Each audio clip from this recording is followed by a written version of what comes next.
বকেয়া ভাতা দ্রুত পরিশোধ ও ন্যূনতম 15,000 টাকা মাসিক ভাতার দাবিতে বুধবার দুপুর 1টা নাগাদ কলকাতা পুরসভার সামনে বিক্ষোভে সামিল হলেন রাজ্যের হাজার হাজার আশাকর্মী। প্রসঙ্গত, আজ সকাল থেকেই উত্তাল হয়ে ওঠে স্বাস্থ্য ভবন সংলগ্ন এলাকা।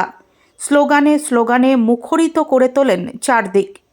ন্যায্য দাবি মানতে হবে, আমাদের অধিকার চাই। আন্দোলনকারীদের দাবি, দীর্ঘদিন ধরে তাদের প্রাপ্য ভাতা বকেয়া রয়েছে।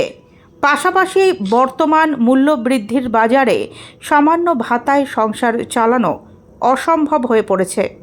তাই ন্যূনতম 15,000 টাকা মাসিক ভাতা নির্ধারণের দাবিতে তারা অনড় আন্দোলনের পথে হাঁটছেন।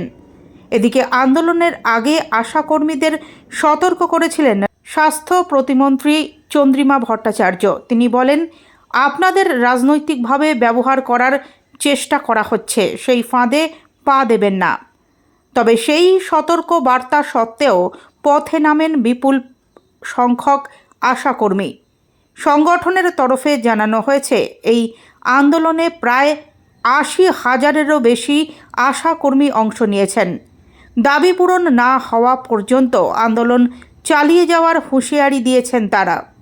পরিস্থিতি সামাল দিতে এলাকায় মোতায়েন করা হয়েছে অতিরিক্ত পুলিশ বাহিনী।